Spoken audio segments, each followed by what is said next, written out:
Oolmaa Tigraayinii waraanni kaabaa itti fufee jira. Waraanni kaabaa akkuma itti fufetti jira.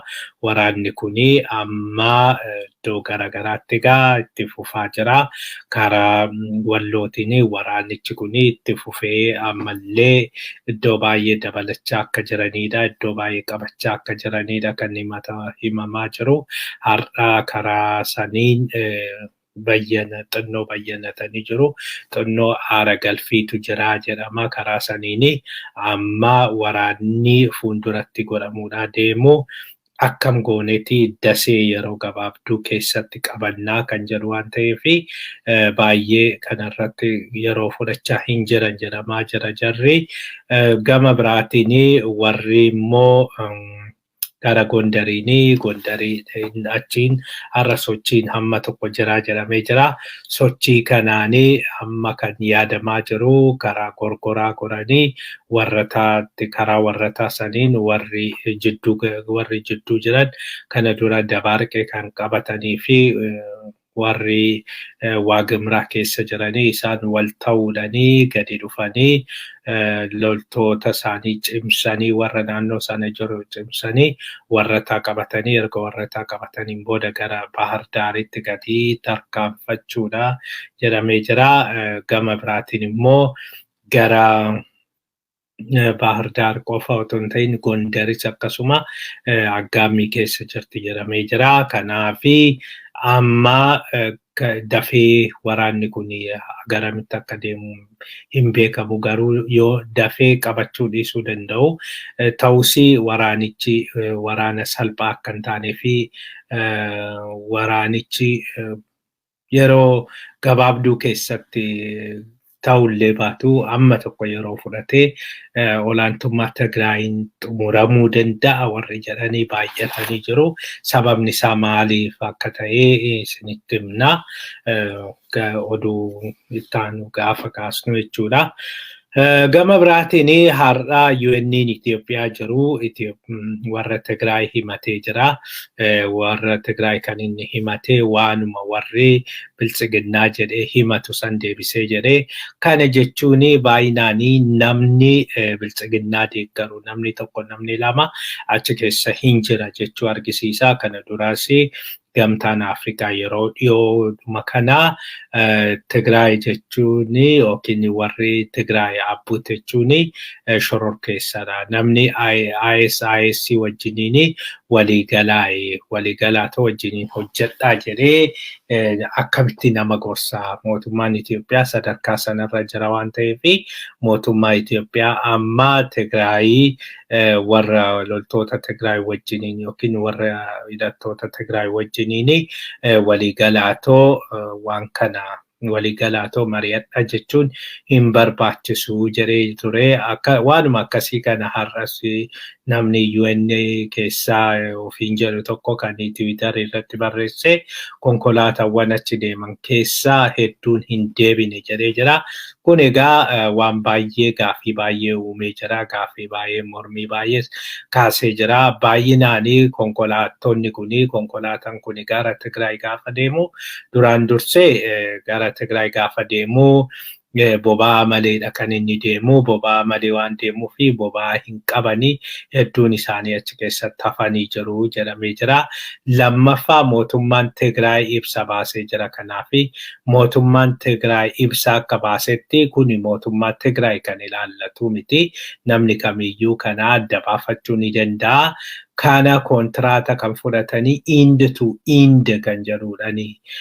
Jalqabee hanga dhumaa achiis immoo dhumarraa hanga bakka beezii kaanii sanitti deebi'uu kan qabanii konkolaattotuma kana mataa isaaniitiin.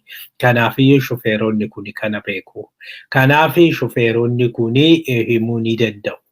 Yoo nuti dirqisiisnee waan garaagaraa goone yookiin akka mootummaan nu himatu kana dhugumaa yoo akka mootummaan nu himatu kanaanii yoo isaanitti fayyadamnee meeshaa waraanaa yookiin waan garagaraa ittiin feena ta'e mootummaan nu himachuu ni danda'a. Sanaan ala garuu oduun taane odeessuun sirrii miti. Nuti waan akkasiis hin goone waan akkasiis hin goonuu jedhanii jiru.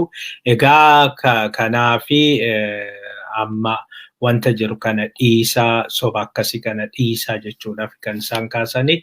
Sanaan ala konkolaattonni karaa irratti kan isaan turanii fi sakatta'iinsa kumaatamatu jira. Shofeeronni kuni lubbuu isaaniif sodaatu. Kanaaf kan baay'een isaanii bakka kaanitti hin deebine jedhameera. Egaa dubbiin waraanaa kun dubbiin keessattuyyuu gargaarsa akka hin geenye gargaarsa akka ga'u kuni rakkoo guddaa uumee jira. Waldiddaa guddaa uumee jira. Waldura dhaabbannaa hedduu uumee jira. Kana kun egaa akkasumatti hammaatee deemuun isaa hin oolu. Gama biraatiin hitiitti loltuun 60,000 abaa'otti immoo loltuun 37,000 ergamuuf jedhamee jira. Egaa bilchiginnaan amma haala loltoota eebbisiisteerti. Loltoota eebbisiiste kanaani loltoota eebbisiiste kanaa garagaraatti sochoosaa jirti. Garagaraatti kan sochoosaa jirtu warra Tigraayitti 60,000 erguudhaaf jedhamee jira. Oromiyaatti immoo waboo akka lolanii jedhamee 37,000 erguudhaaf jedhamee jira. 13,000 immoo Beenishaangulitti erguudhaaf jedhamee jira. Kanaaf 8,000 naannoo Finfinneetti hafee masaraa mootummaa masaraa Finfinnee masaraa Abiyyi akka eeganii fi jedhamee jira. Egaa kanaanii ammatti karoora akkasii qabatanii jiru jedha warri odeessi achi nu ga'e. Kana jechuun ammallee waraana kana dhaabuu akka hin feenedha. Waraanni kun egaa injifattuu fi injifatamuudhaan kan inni xumuramu. Baay'inaan ammallee harka kennachaa jiranii garuu Ameerikaa sossobachuu eegalaa jiru. Kana dursee isinitti himna. Kanumaan oolmaa Oromiyaatti ceelaa. Oolmaa Oromiyaatiin masaraa Abiyyi eenyutu eegaa jira kan jedhu yookiin eenyutu to'ataa jira kan jedhu oduu tokko waan argannee fi naanee dhiyeessine waan kana. Wanti kuni egaa hagam akka biyyattiin suni harka diinatti kennatte yookiin harka alagaatti akka kennate kan nu argisiisudha. Duraan dursee masaraan kuni durii jalqabee kan warra moototaa ture. Mootonni suni gaafa durii yeroo teknooloojiin inni ijaara akkasiin guddatin kana warra biyya alaa qaxaraniiti kan isaan hojjisiisanii. Achiin booda garuu wanti haaraan ofumaa injiinaroota biyyattiitii fi warra ijaarsa biyyattiitiin kan inni geggeeffamu. Ijaarsa biyyattiitiin gaafa geggeeffamu akkasuma yeroo dheeraadhaaf amma masaraa biyyattii sanaa dargiinis yeroo jalqabaatitti baay'ee hin haaromsine gara dhumaatti mangistuun mana ofii achi keessatti ijaarrateedhama. Malee kanuma dura achi keessa jiru keessa jiraachaa ture. Mallasis yeroo dheeraadhaaf achuma keessa jiraachaa ture. Booddarraa mana ofii nan ijaarradhe jedhe malee. Egaa yeroo sanitti waanuma sana tureeni Hayilamaariyaamii ofii isaatiif hiyyoomaa waan hin qabneef homaas waan inni jijjiire hin jiru. Booddarraa Abiyyi erga dhufeen booda Abiyyi jalqaba wanti inni godhe masaraa sana guutumaan guututti jijjiiruu ture. Masaraa kana guutumaan guututti jijjiiree masaraa haaraa ijaarrateedhani. Achi keessatti kan ofii kan jedhamu kan akka haaraatti ijaarrateedhani. Sanaan alas fuuldura sanii maalii tokkummaa addabaabaayii tokkummaa jedhee kan inni ijaaree jira. Kana hunda kan ijaare Yuunaayitid Arab Imireetidha jedhanii. Yuunaayitid Arab Imireetiin yeroo waan kana ijaartu injiinaroonni harki 60 ol Misiriidhaa dhufanii jedhame. Namni biyyattii sanii namni tokko keessa hin galle yaada isaas hin qabanii wanti isaan beekanis hin jiru. Hundi isaanii kan baasii hunda kan baasee waan kana haaromsiisee fi waan kana hojjete warra United Arab Emirates Canada kontiraan isaanii kenname isaan bifa gargaarsatiin abiyyi kan isaan hojjetanii egaa bifa gargaarsatiin jedhame bifa gargaarsatiin gaafa jedhamu bifti gargaarsaa jedhamu kun waan biraa miti. Bifa gargaarsaa jechuun kuni wanti tola kennamu yeroo hundumaayyuu wayi baatee dhufuun isaa hin oolu. Otoo antuunni waan nyaatu sana yoo kiyyootti qaban sana ofiisaatii barbaadee otoo hin ta'in isa kiyyoo keessa galchuudhaaf jecha nyaata tolaa dhiyeessuuf nyaata tolaa dhiyeessaniifiti erga tola dhiyeessaniifiin booda isa argatee gaafa dhaqu kiyyoo sana keessa galaa jechuudha.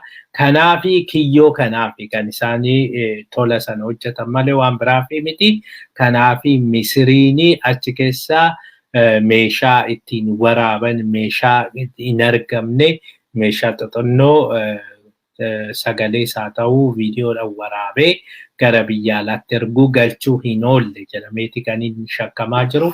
Maaliif injiinaroonni kuni parsantiin 60 olii kan biyya United Arab Emirates kan Misrii ta'anii achi keessa kan jiranidha. Isaantu dhufee masaraa kan hojjete. Kanaaf to'annoon isaan jala jira jedhamee jira.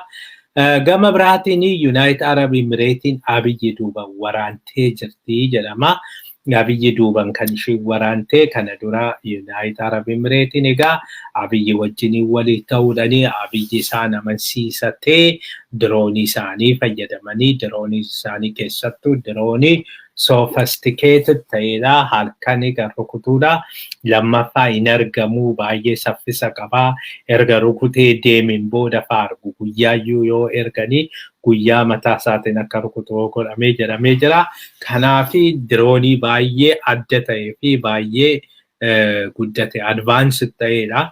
Amma erga Ameerikaa wajjin walii galanii Ameerikaanii Itoophiyaa irraa dhaabadhu abiyyi waan nuti jennu didee jira. Abiyyi waan nuti jennu waan didee fi ammaanachi dhaabadhaa jedhaniin booda United Arab Emirates inumaayyuu irraa garagartee faallaa garagartee jedhamee jira. Faallaa garagaruudhaan amma yeroo darbe faallaa garagaruu ishii wanti ifatti argisiisu biyyoonni yeroo sana abiyyi deeggaran United Arab Emirates Ektiraanis Sumaaliinis haga ammaa diina ta'anii gaafa hafanii United Arab Emirates biyya kamii dursitee gargaarsa Tigraay geessiteeti warra Tigraay wajjin mari'attee nuti walii gallee jirra. Ammaan achi dogoggoraanis hin miine dogoggoraanis rukunne dhiifama nuu godhaa jedhanii dhiifama gaafatanii kanaafis waadaa galanii leenjisuudhaaf.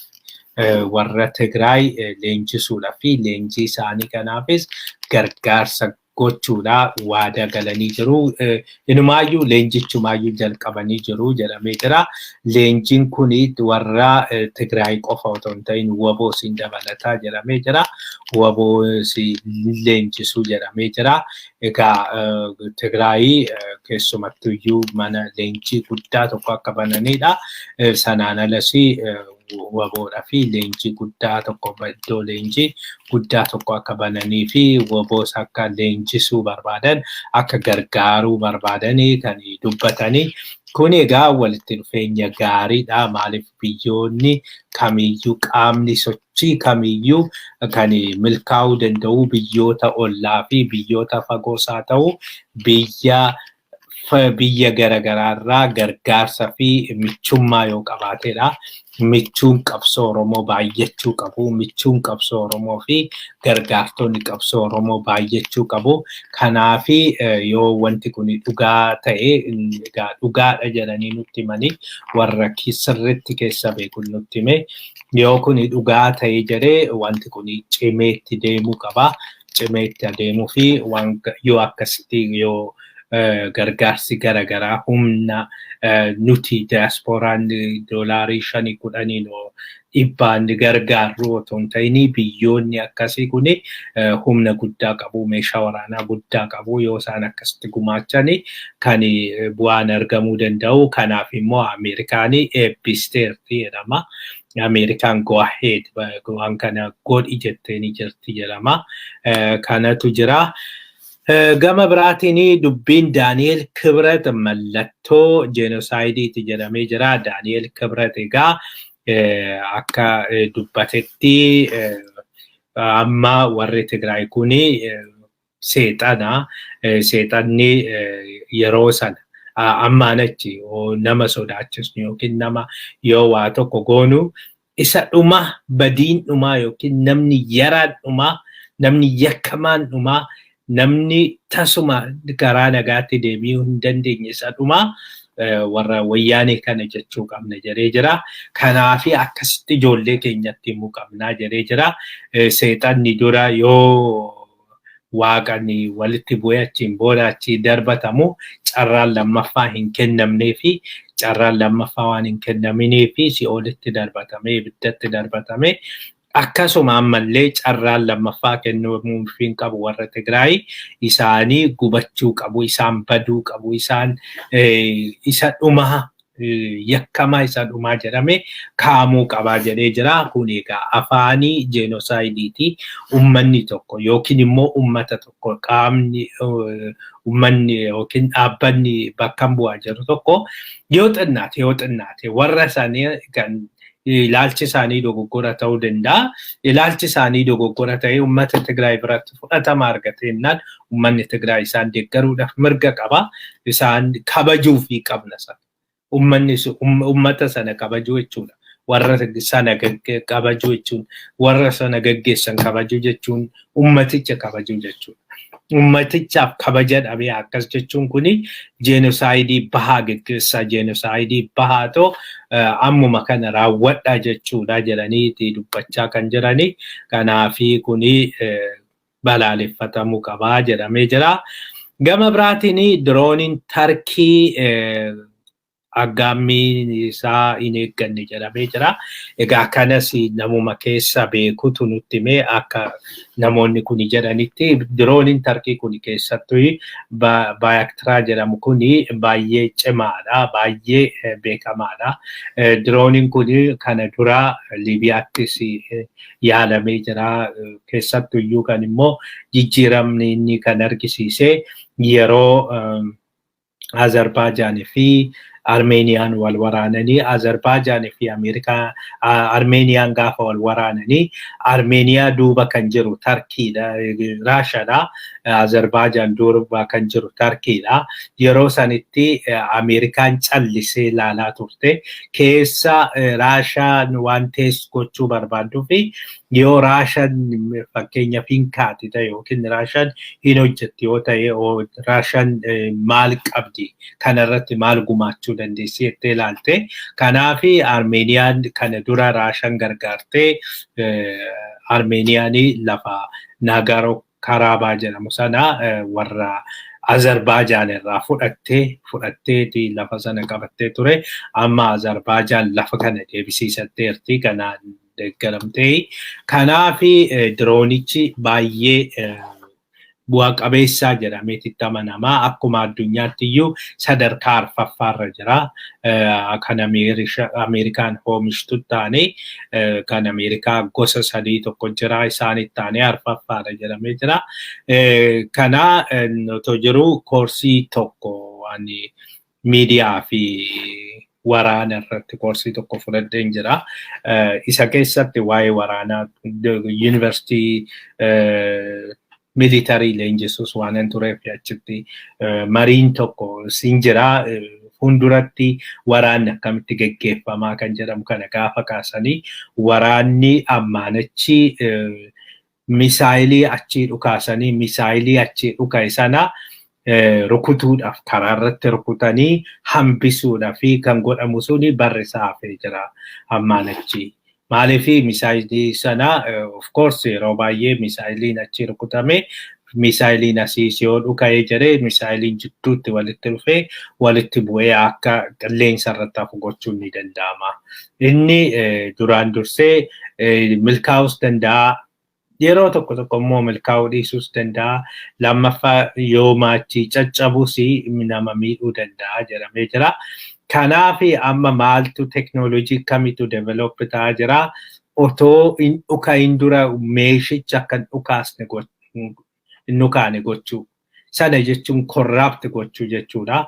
Corruptidha. Otoo homaa hin hojjetin, otoo homaan godhin karaa kompiitaraa qofaanii iddoo tokko ta'anii yookiin Ameerikaa yookiin ofiisa tokko keessa ta'anii meeshaa waraanaa iddoo wayii jiru sun akka hin hojjenne gochuu kan jedhu sana isa kan develop gochaa turanii kanaan egaa Iraan irratti milkaa'anii jiru. Iraan baranas waggaa 3-4 dura bara 2014 natti fakkaate yeroo sanittis Iraanitti nuclearii siistamii Iraanii akkasitti rukutaniiru. Otoo achi hin deemin iddoo tokko ta'anii Israa'elii fi Ameerikaanii nucleariin sun akka gubatu yookiin akka miidhaan irra ga'u hin gubani actually amma tokko waan akkasii godhanii jiru. Kanaaf Sputnik jedhama natti fakkaate vaayirasiin isaan itti ergan suni isatu gubee. Amma kan Itoophiyaa kanas akkas gootee jedhama. Kan Itoophiyaa kuni kan Turkiin Itoophiyaa kennite kunii fi kan Iraan Itoophiyaadhaaf kennite kuni lamaanuu bu'aa qabeessa hin taane. Bu'aa qabeessa waan kan hin ta'iniif immoo Ameerikaan siistamicha corrupted waan gooteefi. Hamma feeteyyuu fudhadhu, hamma feeteyyuu diroonii fidi akka bu'aa hin qabnee fi akka waan nuti hin jenne hin fudhattan taanan araara kana hin fudhattan taanan isin miidhaa jedhanii itti agarsiisuudhaaf jecha siistamicha corrupted godhanii jedhameera. Kanarraa kan ka'e dirooniin kuni akka barbaadetti targeetii barbaade yookiin aggaammii barbaade rukutaa hin jiru. Gaafinni uummata nagaa fixaa, gaafinni loltuu isaaniitiyyuu rukutaa, gaafin immoo waanuma hin taane rukutee lafa duwwaa fa'aa rukutee deebi'a. Kanaafi waan tokko waan bu'aa qabu hin taane kanarraa kan ka'e Abiyyi duraanii harka afaan irra kaa'attu yeroo gabaabaa keessatti waan hundumaayyuu isinitti argisiisanii achiin booda akka sodaattan kana duubatti deebisee barbadeessee ture. Akka yeroo jalqabaa sana akka kan United Arab Emirates sana itti fakkaatee ture. Inni ta'uu hin dandeenye. Ammas shaakalarra jira. Irratti shaakallaa kan jedha suni dhugumaa jedhu irratti shaakallaan suni amma shaakalarra jiru. Diroonichumaayyuu shaakalarra waan jiruufi yoo loltuu isaarras bu'u dhiifama shaakalaa fi shaakalarra waan jiruufi shaakala keessa immoo dogoggorri numa jira jedheeti itti dubbachuu fi waan sana dubbateedha. Amma walumaa galatti egaa kanarraa kan ka'e amma diroonichis galee jijjiirama inni fide hin jiru jedhameera. Kanaaf amma Abiyyi Ameerikaa kadhachuu jalqabee jira. Ameerikaatti boo'uu jalqabee jira. Xalayaanis Ameerikaatti barreeffamaa jira.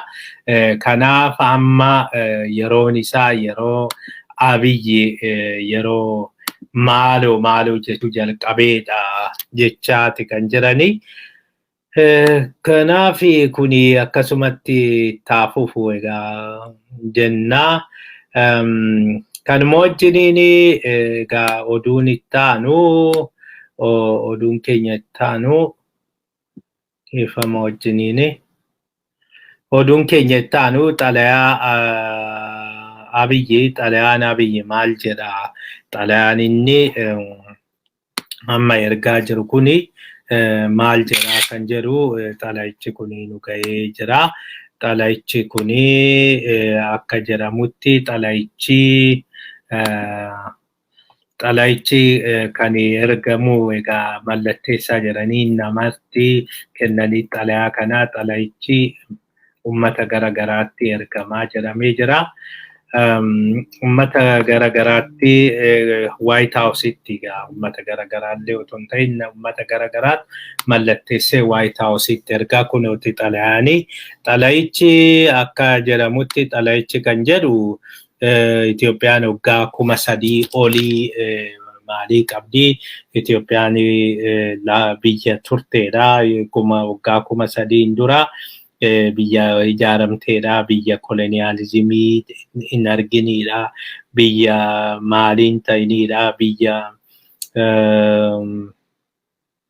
Ethiopia is an ancient and diverse country that is proud of black people. It is also one of the oldest nation.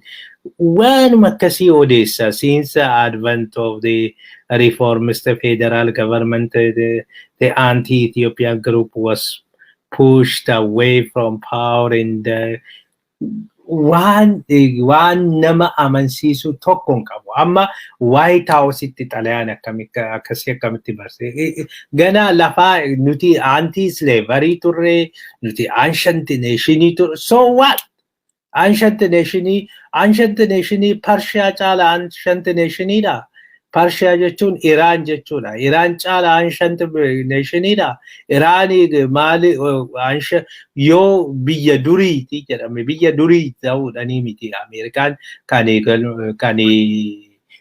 tilmaamtu kana jechuun gara tokkoon Ameerikaa arrabsuu jechuudha Ameerikaa arrabsuudhanii Ameerikaa irraa gargaarsa argachuun hin danda'amu Ameerikaan yoo barbaadde Ameerikaan waggaa 400 akkasiidha kan turteedha biyya erga taate iyyuu mataa isheetiin waggaa 300 hin guunne Ameerikaanii so biyya waggaa 300 hin guutiniin ati daa'ima nuti baay'ee deemnee jirra maalii jennee jirra jechuun Ameerikaa arrabsu jechuudha akkatti Ameerikaatti barreessanii miti kun lammaffaa considering the atrocity inflicted by the group, the Ethiopian government labeled it as a terrorist organization among the government of Ethiopia, called for the unilateral ceasefire. One wal was tasaw.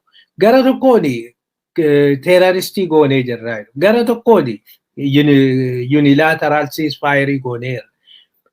Ega terroristi jedhani ceasefire in barbaachisu erga ceasefire jedhani terroristiin hin barbaachisu maal nama kamiitu kana barreessa nama kamiitu nama yaada kamii qabutu waan kana barreessa egaa walumaa galatti Itoophiyaan waggaa 3,000 qabdi yaada Amaarati kunis yaada Oromoon ani Itoophiyaan waggaa 3,000 qabdi kan jedhu hin jiru ancient an jedhu Oromoonis hin jiru Oromoon seenaa kana qooddataas miti akka Oromootti Oromoon waggaa 5,000 waggaa 6,000 ol tureera Oromoon akka Oromoon akka Itoophiyaatti otoo hin ta'in akka Oromoon Sumaaleenis kana keessaan qooddatu Sumaaleen ilaallatu seenaan 3,000 isaanii Affaariin ilaallatu Kibban ilaallatu wanti kun kan ilaallatu Amaara qofaadha so Amaaratu xalayaa kana barreeffate jechuudha kanaaf uummanni keenya kana hubachuudhanii waan kana keessa akka hin gallee fi waan kana akka mallatteessin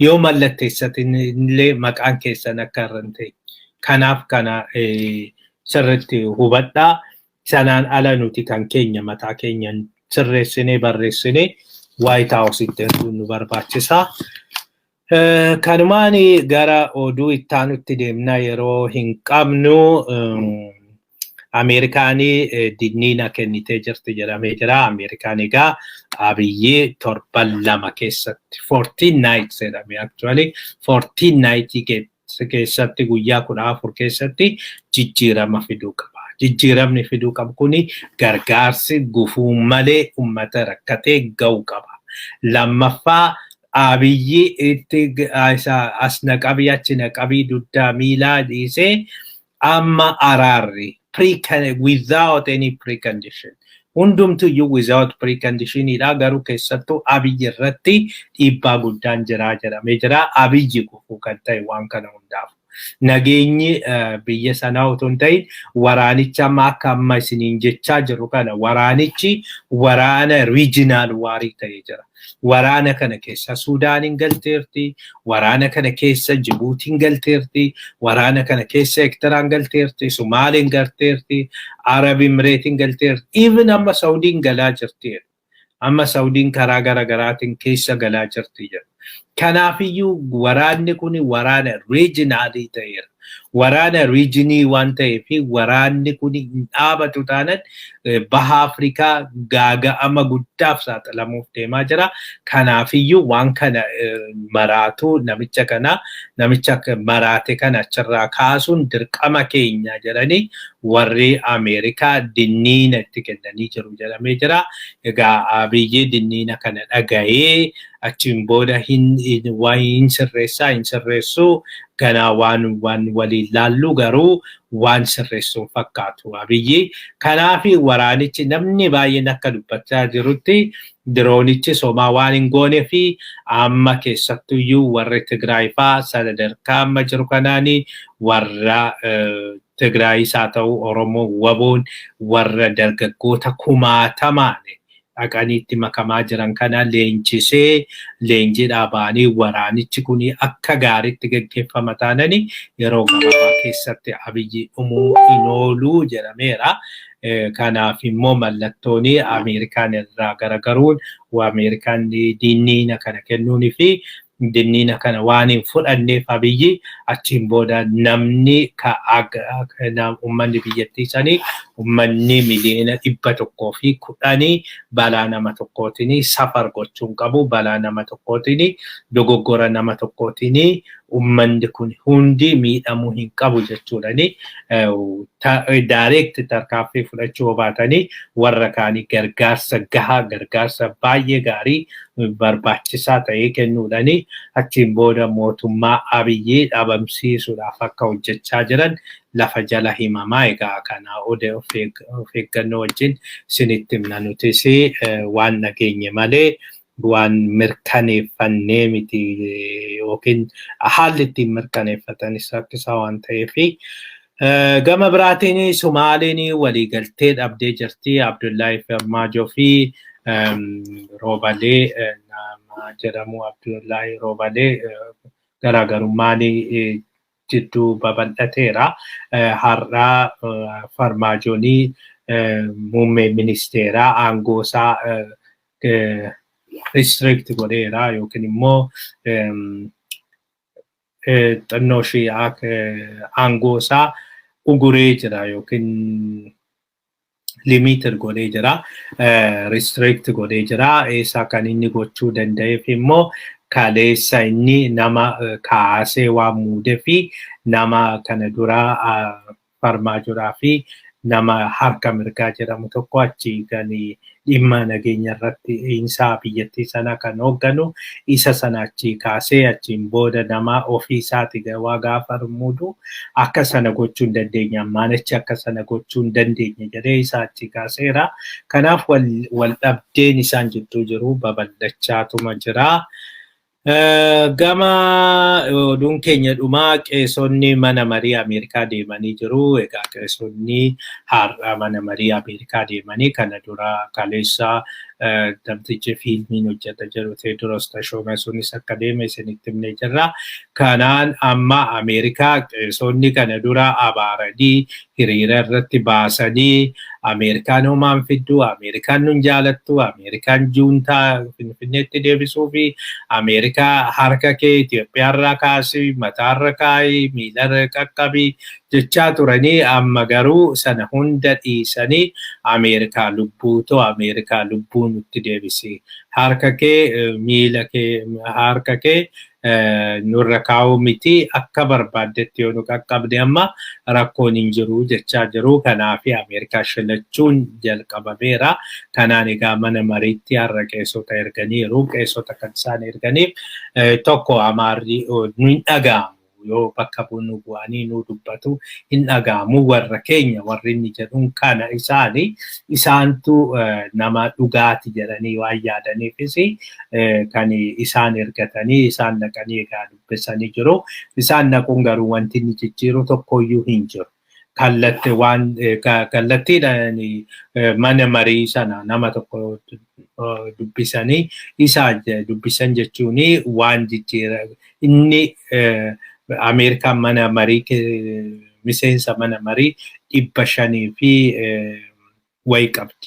Kanaafiyyuu 500 fi wayii sana keessaa kan warra kanaa dhufuu dhiisuun waanuma tokko jijjiirama inni fidu hin jiru. Kanaafi waan namootni maajoritiin immoo warra dimokiraatii waan ta'aniifi Baayiden wajjin waan jiraniifi waan Baayiden jedhe waan hojiirra oolchanidha. Baayiden immoo akkuma isin jedhe dinniina kennate waan jiruufi waan kana salphumatti jijjiiruun hin danda'amu.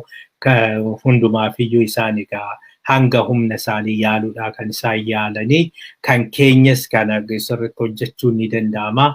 Uummanni keenya keessattuyyuu warri leaders, religious leaders sanaan ala abbootiin nuti iddoo kanatti amantiin nu gargaara. Dhuguma warri amantii geggeessan warri dhiyaa kun amantii waan asii granted waan fudhataniif geggeessitoota amantii isa wajjiniin abbootii gadaas qabaachuu qabna. Abbootiin gadaa nuuf liidarii keenya ta'uu qabu. Nuuf dubbachuu qabu. Abbaa gadaa ammaa kana otoo hin ta'in abbaa gadaa dhugaa qabaachuu qabna. Abbaa gadaa dhugaa of keessaa baasuu qabna. Kunoota abbaan gadaa keenya kan nu dubbatu jechuu qabna. Kanaafi waan akkasii kun nu barbaachisaa. Kanarratti Oromoo yaada. Egaa kanumaanii oduu keenya har'aa xumurraa.